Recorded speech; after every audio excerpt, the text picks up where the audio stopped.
This video is proudly brought to you by Hovertech. Hovertech. Just a button away.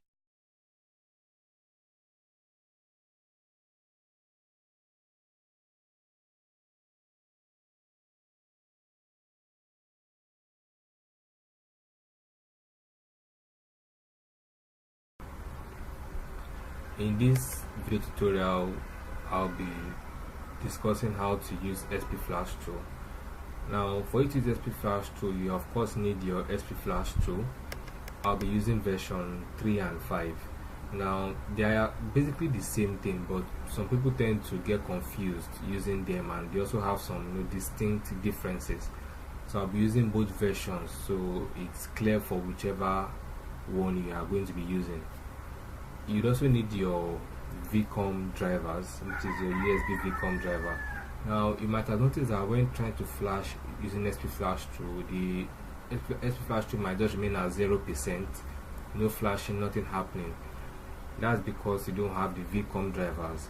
Now, there's already a video on that. I already created a video on that, so you can check the video tutorial, but just to make it clearer for everybody, I'll be going through the process of installing the VCOM drivers all over again in this tutorial, so you get it from start to finish. Now, you do also need VCOM drivers, so just check the description of this tutorial. You should get the download link, or you go to our website, search for how to use SP Flash Tool. You should find the written version of this video tutorial, and you can get the links to all this software you'll be needing. And of course, you need the files you'll be flashing, which is my stock backup. In this case, I'm using an old OS Tecno M3. Now, I also have my Tecno M3 here with me, and I've bricked this phone just for the purpose of this tutorial. So I'll be flashing the files to this my Tecno M3 here, and I have my USB cord right here. So these are the things you basically need for this tutorial.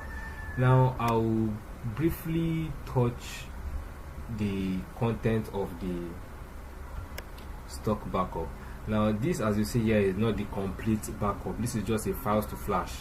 This is just a collection of the essential files you'll be needing for SP Flash Tool. Now, most people tend to think all you need for SP Flash is your scatter file. The scatter file here is just like a map. It's a key. It's what tells SP Flash Tool the partition table of your phone and tells you where to flash what file. So it's just a key. So you can't exactly use SP Flash Tool with your scatter file only. Scatter file is just one out of the several components you would need.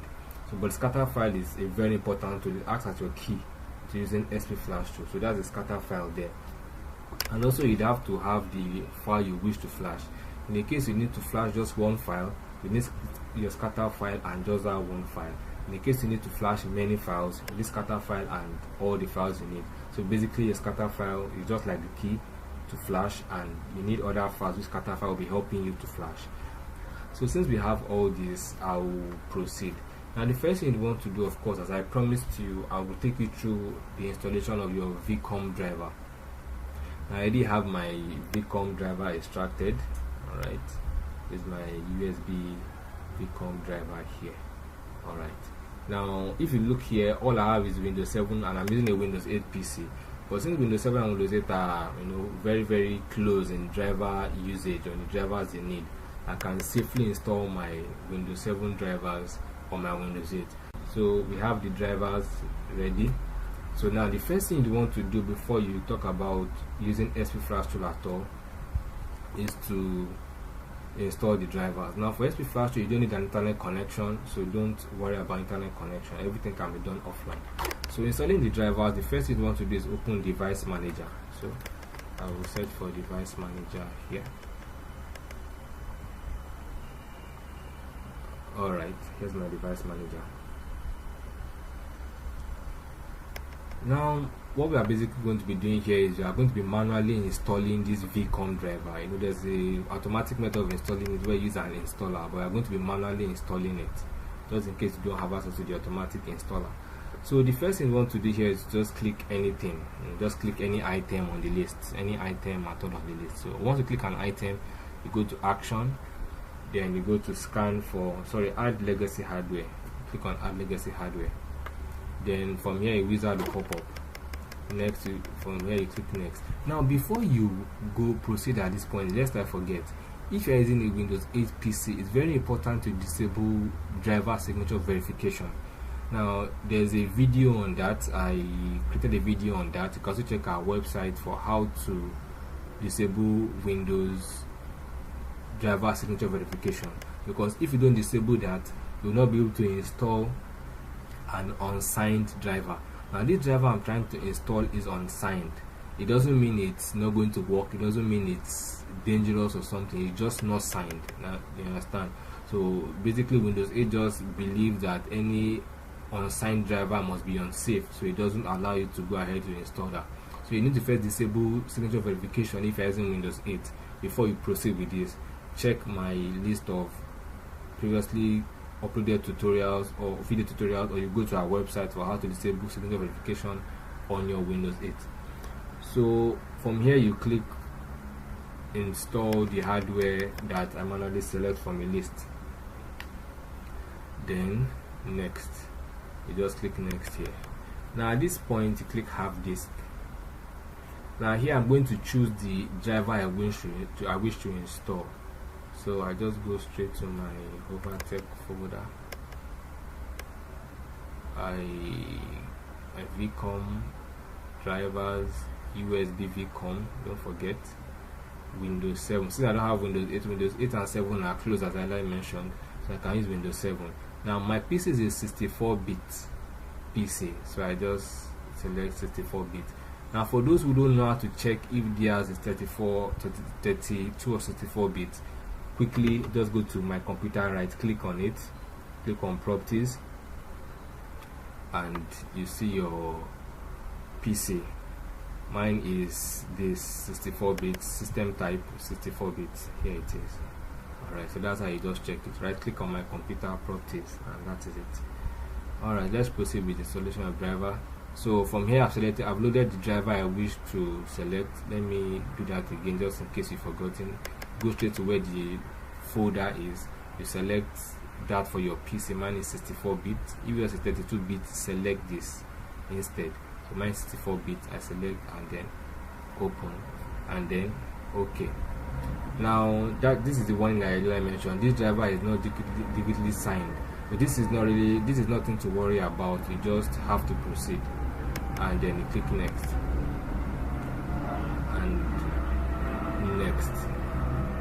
So we are installing this. Now this is finished. Now if after the installation, like assuming you disable the signature verification and you are able to get to this stage, now you would get this, this device cannot start code 10. Most people tend to panic at this point. This is really nothing to panic about. Now the reason why you are getting this code 10 basically is because you installed an unsigned driver. Now when you install an unsigned driver in Windows 8, Windows 8 tends to assume it might not work. Now notice notice my language. I said it might not work, doesn't mean it will not work. It might not work because it's unsigned. So the only reason why you are getting this error is because the driver you installed is unsigned, and that doesn't mean it's not going to work. And I can guarantee you that it is most likely going to work as far as you install the correct drivers, which it is in this case. So despite the fact that I'm getting my device cannot start with 10 error, it's nothing to worry about. It's just because the driver is unsigned. So I just click finish. So my driver is installed. Now to cross check if my driver is installed, see under my device manager, I scroll down and I see my MediaTek USB VCOM port and my MediaTek Preloader USB VCOM. So yes, I have it installed. Now this yellow triangle is just related to the code 10 error I earlier mentioned. It's nothing to worry about. It's just because it's unsigned. That is all it is. This is for Spectrum here, but we are basically focusing on the MTK, which are these here. So my VCOM drivers are installed and I am good to go. Now straight to SP Flash Tool. Now I'll be using SP Flash Tool version 3 first. So I open the version 3 folder. Now what you want to do to use this is you right click on SP Flash Tool and run as administrator. Then the reason why I'm running as admin, click yes to confirm. Now the reason why I'm running as admin is just to avoid permission issues when using SP Flash Tool. Sometimes if you're not running as admin, you might not be able to run certain files or use certain system resources, things like that basically. But you should be able to use the normal mode if you're not the admin. But if you can run as admin, it's just better run as admin. So now in SP Flash 2, there is basically no setting you need to run. What you just need to do is to load your scatter file. Now I'm using version 3 first. I'll repeat the same procedure for version 5. So I click on scatter loading. Now in this window that pops up, what you want to do is to go to where you have your files which you want to flash. Now remember, mine is the stock backup for this. So I select my scatter file here and I click open. Now I'm getting error initializing scatter file failed. Please check the name of the scatter file which you load is legal. Now the reason why I'm getting this error is because the version of SP Flash tool I'm using is too low for the kind of backup I have. You understand? So for me to be able to use SP Flash 2, I need to use version 5. That's what this is telling me. So basically I cannot use version 3 to flash this phone which I'm using. I have to move to version 5, but I still want to show you what version 3 is going to look like. So let me just look for another file which version 3 should be able to at least list for you. Even if you are not flashing, I need you to at least see a list. Okay.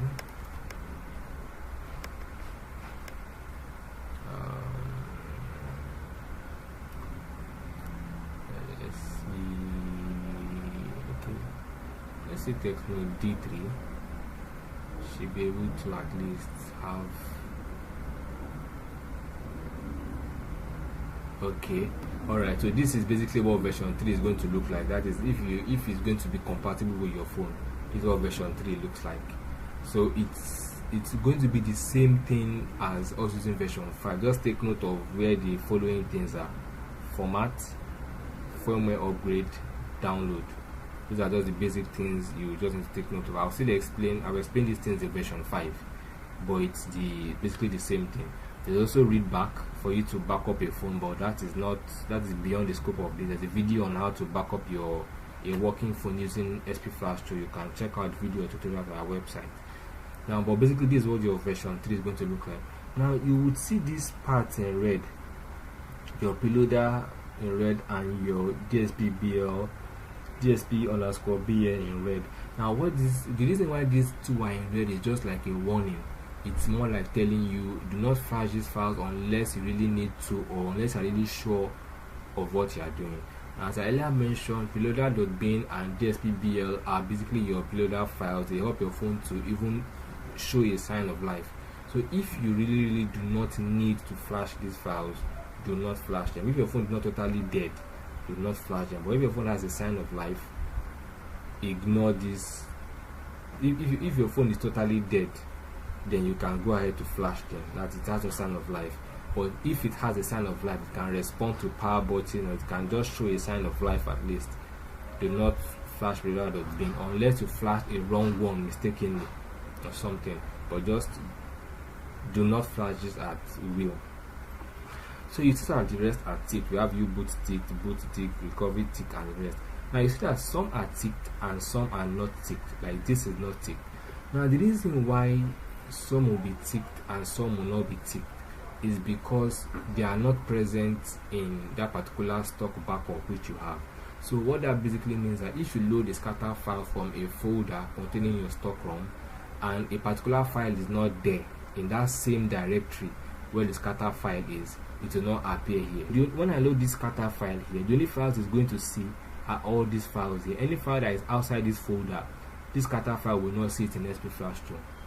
So that explains why cache is not ticked, because if cache was in the same folder as the scatter file was, it will also be ticked as all these others are ticked. But because it's not ticked, that means it's not present there.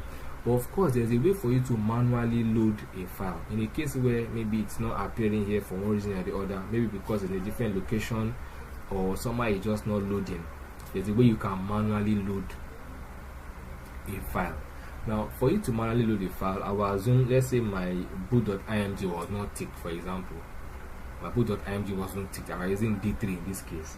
For me to manually load my boot.img, all I have to do is just tick boot.img. That's assuming it wasn't ticked when I loaded the scatter file. All you have to do is just tick the item that was not automatically loaded, then you double click it. Now I need to make you see something. Now if you look at cache here, now you see that cache is not ticked. It has this front part is empty. That shows you that there is no file linked to your cache. But because boot has a file linked to it, you see this here. So I'm going to assume that boot.img is also empty, as cache. So for you to manually load it, you tick the item that was not automatically loaded, then you double click this name.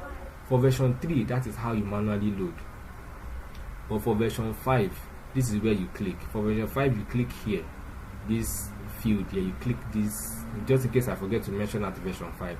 For version 5, to manually load a file, you double click this place. For version 3, you double click the name. So I double click the name of boot.img. Then what I have to do is go to the boot image. This is my boot image. I select and then open. So automatically a path is going to appear here. You are going to see a path. Then that means my boot is now loaded. You understand? So that's basically how to manually load a file. So once you have your files loaded and you are ready to go, all you have to do is just click your download or firmware upgrade that you are doing. Now if you when you click download, alright, you use download when you are flashing not all the files, just a selection of them, not everything. You understand? If I'm going to flash this now, I need to use download. I cannot use firmware upgrade because download allows me to flash files when everything is not selected, but firmware upgrade requires that everything on that list is selected. Now there's a way you can actually modify your scatter file to make everything get selected, but I will not be going through that. You can just Google how to just go to our website, search for how to modify a scatter file, and you can see a guide on that. So I will not be going into that. There's also a video on that. You can check our channel on a video on how to modify a scatter file. So I will not be going to that. So for you to use firmware upgrade, everything here has to be ticked. When everything here is ticked and they all have files attached to them here, you can go with firmware upgrade. But because not everything is ticked, all I can use is a download. I will not be using version 5 to version 3, sorry, because I don't have a Tecno D3 here. What I have is an M3. Unless I forget, it's very important you do not flash files for one phone model to another. You don't flash Tecno D3 files to an M3 just because they have 3 in the names. As far as it's not D3, you have no business flashing the files unless they are very, very close. But basically, if you are not sure how close they are, if you are not sure of how close the chipsets are, it's best to just flash files for one file to only that file to be on the safe side.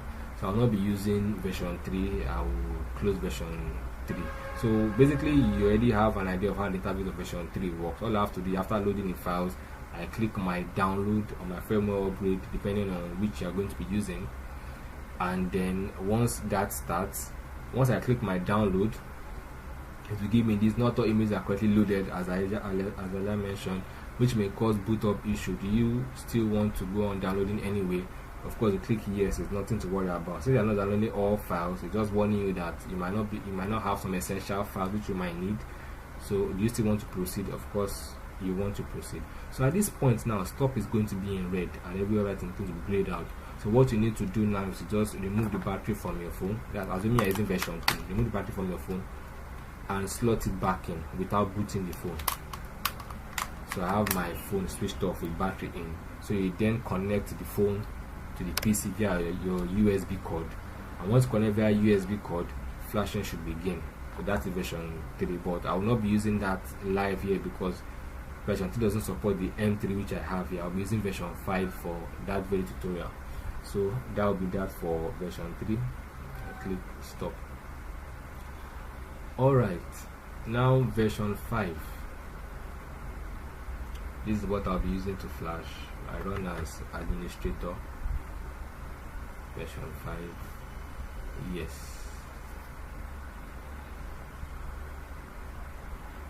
Now one thing you should know about version 5 is that it could take some time to load. Don't worry about this. This is just a normal error, at least at the initial stage. Version 5 takes some time to load, so it's very important to be patient with it. And one thing about SP Flash Tool is that you do not interrupt SP Flash Tool. Once it starts flashing, it's best to leave it till it finishes the flashing. If you interrupt it in the middle of flashing or read back, the phone is just going to go dead, as in totally dead, no light, no power, zero, dead.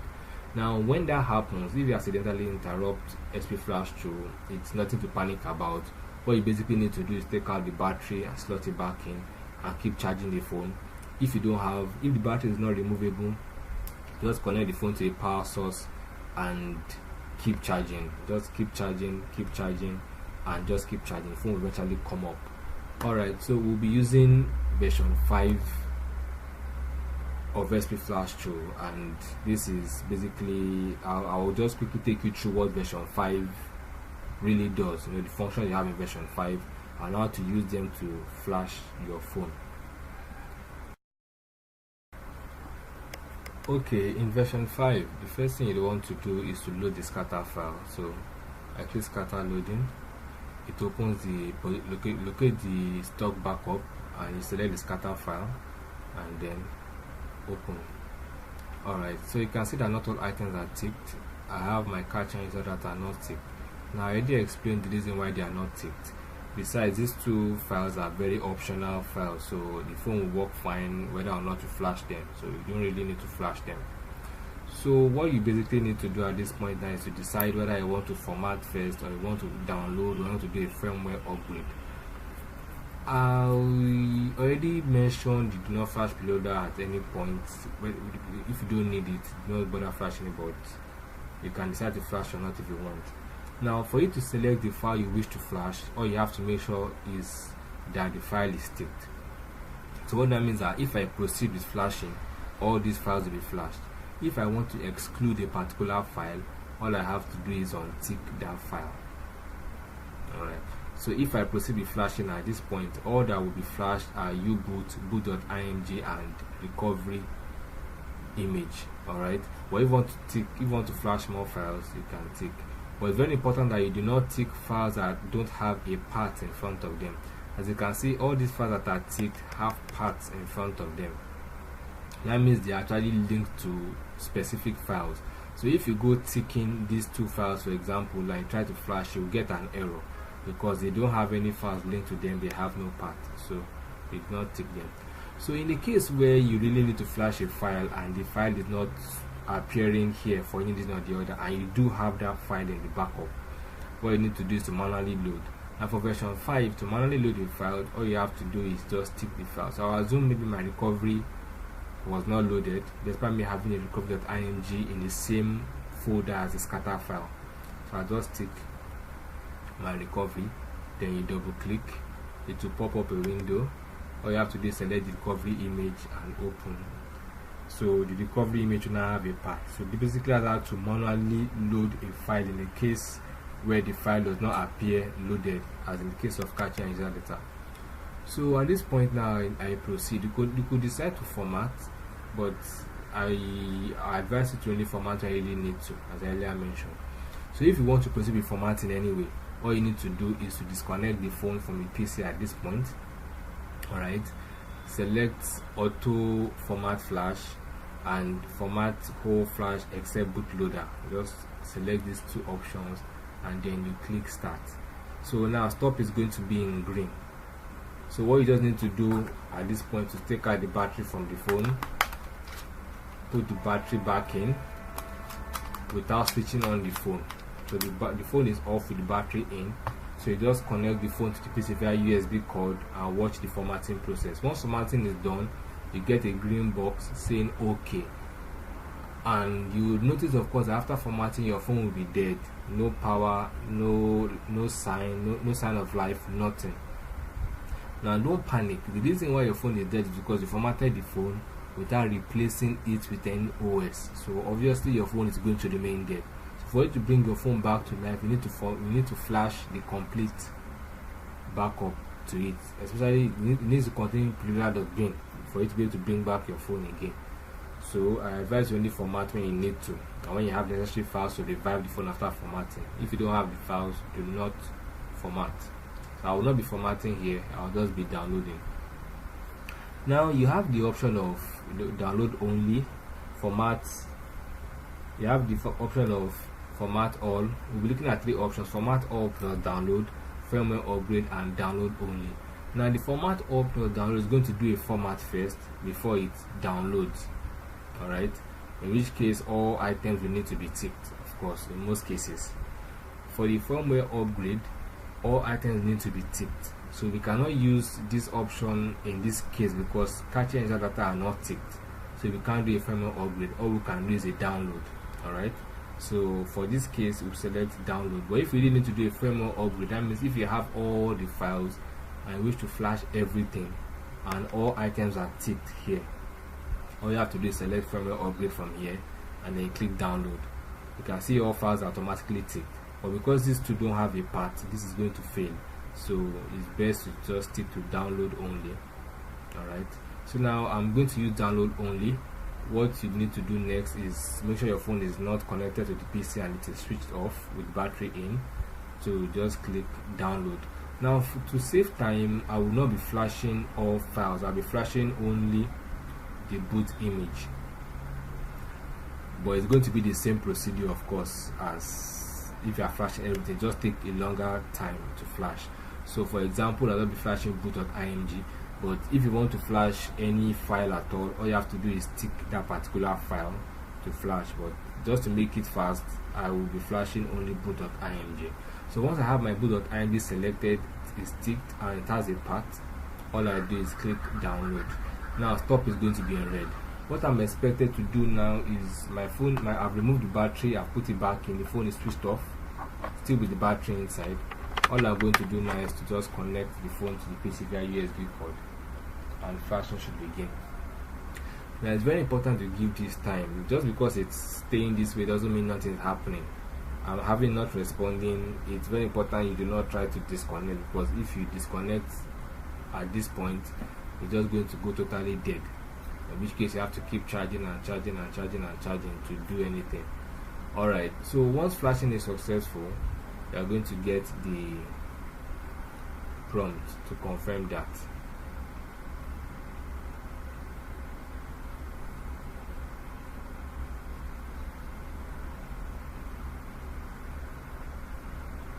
Okay, I have a download OK in my case, so my flashing was successful.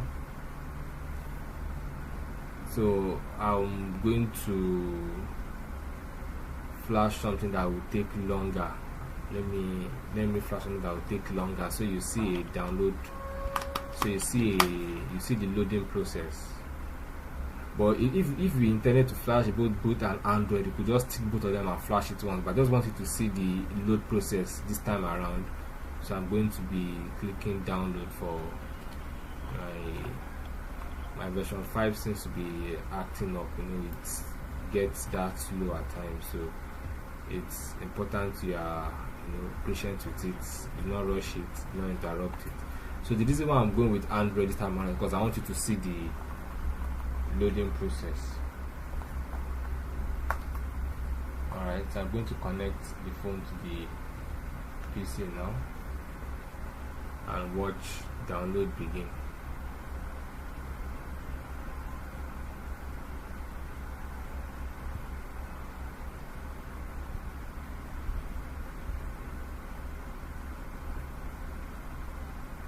Alright, so it is flashing.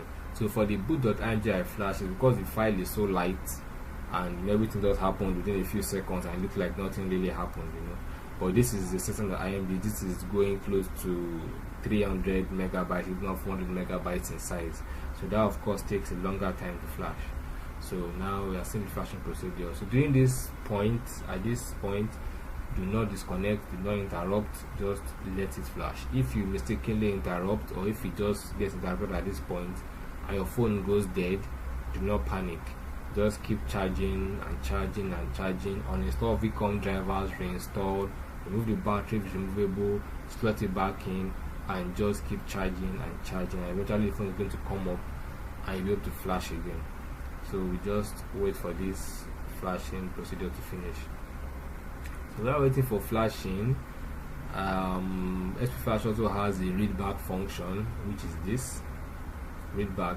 What the read back basically does is allows you to back up to extract the ROM or extract to back up a phone using SP Flash tool. There's already a video tutorial at the website, also a YouTube video on that. You can check those out for you to know the procedure of backing up using SP Flash tool. And it has a memory test also. What this does basically is to tell you how your phone is doing, if it has a crashed land, and if it has a crashed eMMC, if it is able to recognize your phone, basically things like that. It just basically tells you how your phone is doing for flashing. So that's about that feature. So once this is done, I expect to get my green OK. Now sometimes when people flash, the phone doesn't come up, it just remains like that. You have to make sure that your battery is actually well charged. So after flashing, remove the battery, that's if it's well charged, remove the battery, slot it back in, then put into recovery mode and do a factory reset if the phone doesn't boot up normally after you've done the flashing. And it's also important to have a working SD card in the phone, because sometimes the phone would not work properly because there's no memory card in the phone. So just try to make sure there's a memory card in the phone while you're flashing in SP Flash tool. And after SP Flash tool flashing, you boot into recovery mode, you do a factory reset, and then you boot your phone. Give it some time and you're good to go. Alright, so flashing is complete and I have a green OK sign. So my phone is going to come up. I move my battery, slot it back in, and boot. And don't forget that if your phone is still stuck at logo after flashing and you're sure you flash the correct file, just boot into recovery mode, do a factory reset, and make sure you have a formatted and working memory card in the phone. So basically that is just how to use SP Flash tool. So I'll just go ahead and close this.